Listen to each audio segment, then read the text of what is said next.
Hey everyone, this is Gary Kay, and I love introducing companies that you may never have heard of. And I know that Chris Oswood, who's the founder and CEO of this company, is going to wish you had heard of them. And I'm going to be sure to tell you that you're going to wish you'd heard of them before today. Thanks to Kelly Perkins, the marketing director at Innovox. Chris Oswood, who is the CEO and founder of Innovox, has joined me today, along with Ladd Temple, who's the director of sales of Innovox. Everyone, thanks for joining me today. Thanks for having us. Thanks for having us. So in 1993, Chris, you're sitting around and all of a sudden you decide to start a company. Why? And why Innovox? And how'd you get started? Were you tinkering with things, or were you working for an audio company at the time? Because Innovox obviously is an audio company. Tinkering, basically, working in integration, Okay. and working on systems that didn't deliver intelligibility as effectively as I felt they needed to. So we started building some things and putting them in projects, trying to get better results and learning as we went, basically. So our origins really were building things for consultant requirements. Basically, they'd come to us with the need to have something work in a space, and I think the first things that we did tended to be wide coverage systems designed for small auditorium, particularly in education, left, center, right systems. And it sort of expanded from there. What we found was that solutions that we come up with in custom, that we solved with custom solutions had some practicality other places, so they would tend to be tweaked and refined a little bit and brought into the product line. So let me ask you a question there. So you said intelligibility, and I'm guessing this comes down to the issue of, and I remember this when I first got in the industry. One of the guys who educated me on audio way back when, because I'm from the video side, so I'm a video guy, was that there's a big difference between hearing somebody and understanding what they're saying. And it sounds like the installs that you're talking about in an auditorium in a school, you talk, everyone would hear you, but they have no idea what you're saying. And that's a special kind of art, because it's a combination of acoustics and audio sound technology. That's right. How the loudspeaker interacts with the room is an enormous part of this. And it's interesting, you can, with conventional approaches, get results that are really engaging and pleasing for music, but fail basically at delivering a speech that all the listeners can comprehend and understand. Yeah, and in fact, interestingly enough, from 1993 to now, delivering music's gotten easier because we've compressed it more and more and more. So actually, it doesn't take a whole lot to play really good music because it's so compressed now. In fact, the voice is really where the big range is coming in and becomes more important. I see you shaking your head, Ladd Temple, the director of sales. I'm guessing that you deal with a lot of that, because when you're doing shootouts, right, audio shootouts, I'm sure you get into situations against big companies like JBL and Bose. I mean, there's the big ones out there. A lot of people may not have heard of Innovox, innovox.com. Did I say that right, Kelly? It is innovox.com. It's not. It's innovoxaudio.com. Innovoxaudio.com. Okay, I knew something was wrong there. Innovoxaudio.com. Ladd, I'm sure that when you do a shootout and it's just music, it's harder for you than when they're mixing the voice in there, when people realize there's a big difference, because when you're just listening to music, you can almost make even bad systems sound good. Ish. The difference between ours is whenever we've done shootouts like that, the comments that I've gotten from the participants, both there to hear the shootout and the other speaker manufacturers that are there with us, is just how clear and just crystal clear everything is.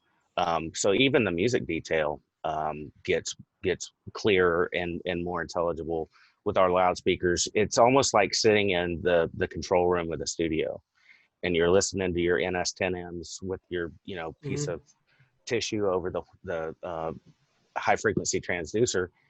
But it's so in your face. But it's not brash, it's not harsh, it's just really, really smooth. And that's a testament to the driver combination and the driver that Chris came up with that he mentioned a while ago. The transient response of that and being sealed enclosures just magnifies, that what the audio sounds like. Well, I want to talk about that driver in just a second, because one of the differentiators you have is the fact that you've got a custom designed, custom manufactured driver that you're using. It's low profile. If Lad, you have one there you can kind of hold up and show. Chris, I'm guessing that your engineering background gave you a little bit of a leg up a little bit, because you recognize there's sort of this balance between perfection and reality, right? Because of course everyone wants everything to sound perfect, but in reality you're putting into rooms that aren't built perfectly. So you've got to find a way to put the two together. Chris, what was sort of like, what's your design thinking as far as that goes? Because I'm sure as a designer, you'd like to go into a room that was acoustically perfect and drop something in because it's going to sound great every time, but that's unfortunately not the case. Well, the thing is that perfect isn't necessarily all that definable. They're perfect for what, I guess, would be my response in the form of a question. A room that wonderfully supports a choir is not inherently perfect for unfamiliar speech. It can be great, and for familiar speech, for liturgy, for something that the listener knows and is familiar with. But if it's a sermon in the case of house of worship, or if it's a technical lecture, what's perfect there is a very different kind of aesthetic. Those rooms would be pretty unappealing to music directors and choir directors. Yeah. So you have to look at the loudspeaker in the context of what's its job in the space. And what we've done is really do that in a granular fashion. Take that into devices that are very, very much purpose built for the desired result.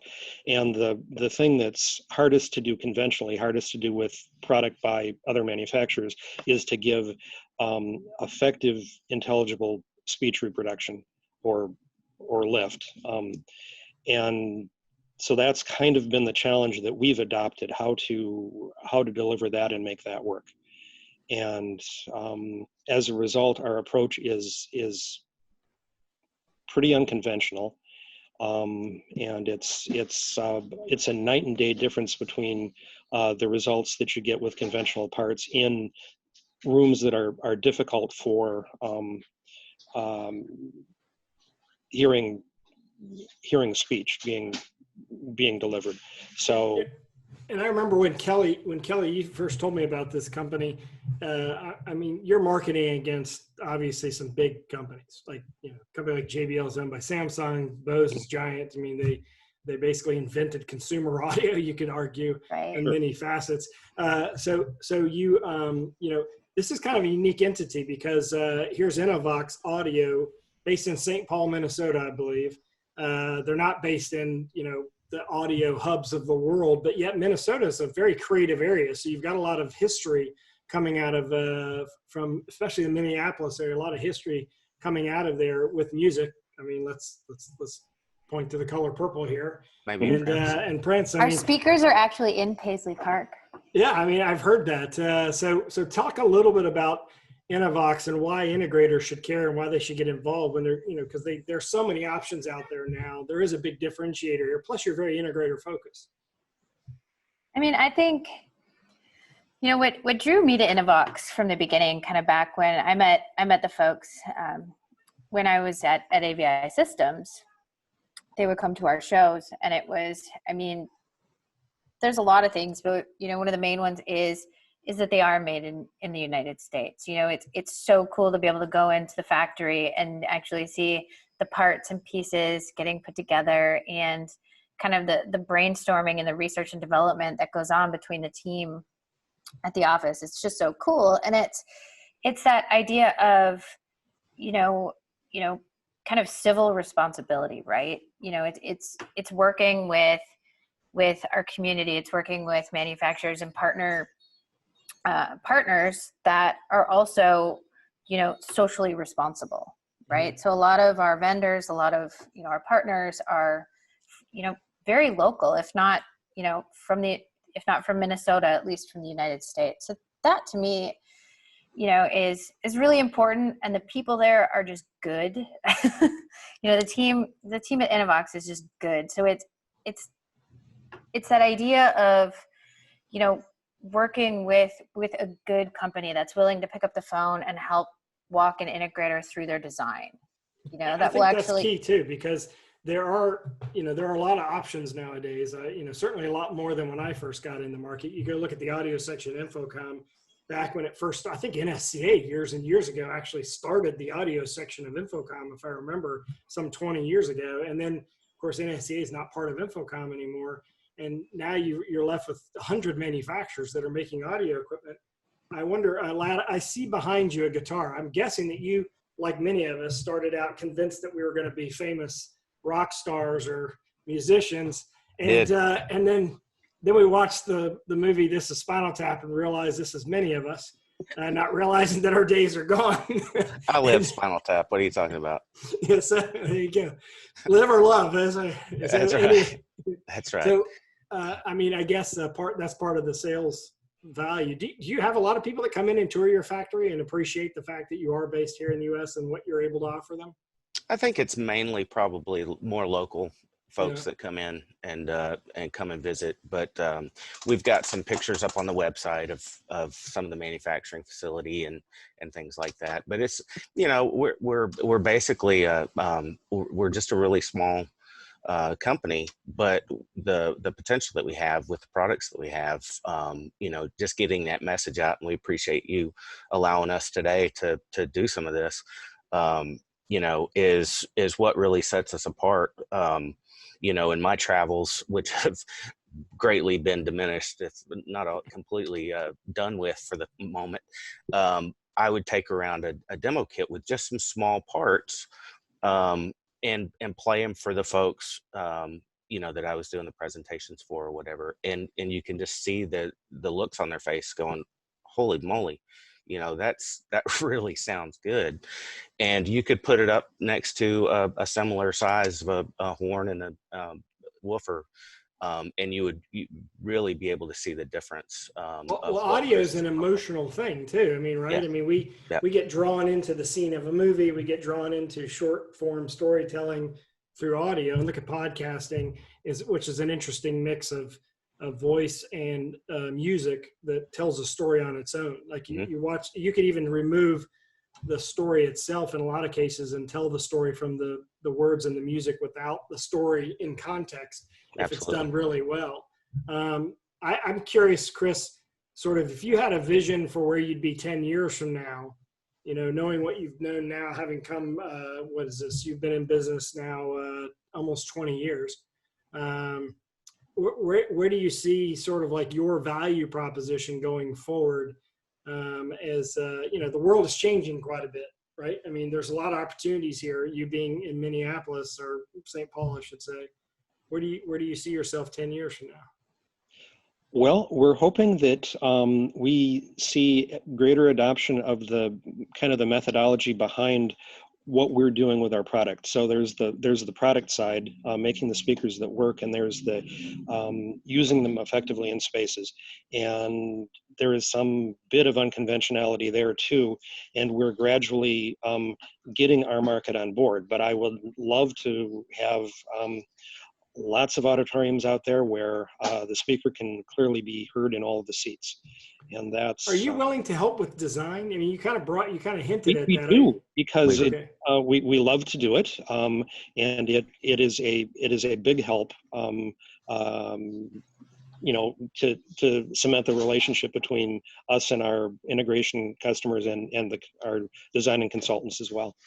Yeah, I think that's a key element, because I think if you think about how many new people are coming into the industry and how the industry is converging with IT, a lot of people don't really understand audio. And there's been an argument for many years that audio is a science and video is an art.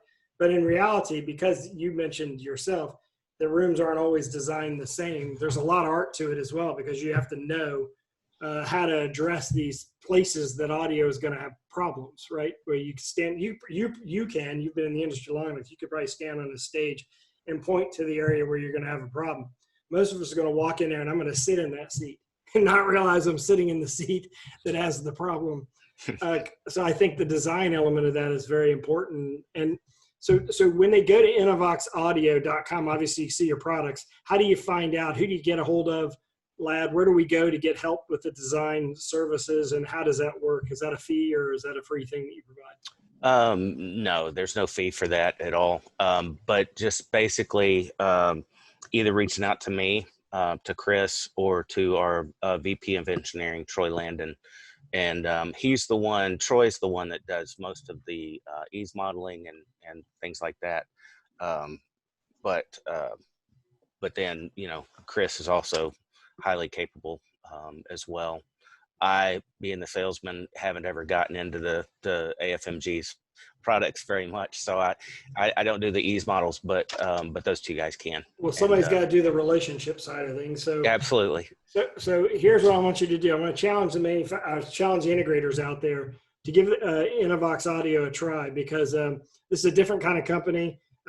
Obviously, a small company. Great opportunity here, very focused on engineering. I think there's a value in that very engineering focused. Obviously, Kelly's going to help you with the marketing side of things, but very engineering focused. So therefore, you're going to deal with the actual people that are not only designing the products, but also manufacturing the products in the same building.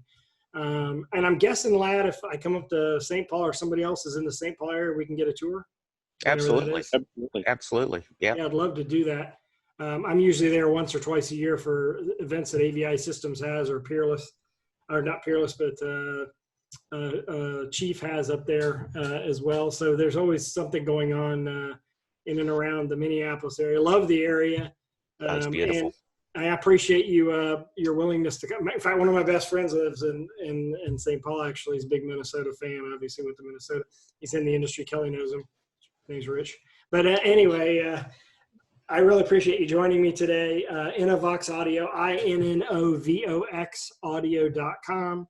Check them out, and great product line. I'm very interested to see what happens as we move into a phase where we can't demo as often. I think a lot of opportunity here is in case studies and referrals from other organizations out there. So if you're not sure and you're in the process of selecting an audio company and you're looking at some different options out there, give Lad I'm going to link, by the way, Lad's LinkedIn profile into the description of this podcast, this videocast today, so you have a chance to talk to him directly. Of course, you can reach out to Kelly. Everyone knows Kelly.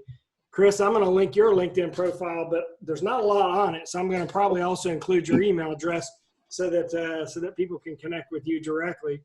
And I appreciate, first off, congratulations on your success, and I appreciate your time, Chris. Well, thanks for having us. Yep, thank you, Lad. Absolutely. Thanks. Thank and you. I want to know the guitar you got behind you. What is that? It's a GNL. Okay. Yeah. L2000. Not surprised. Kelly, thank you very much for joining me today. Thanks for watching, you. everyone. Check out innovoxaudio.com.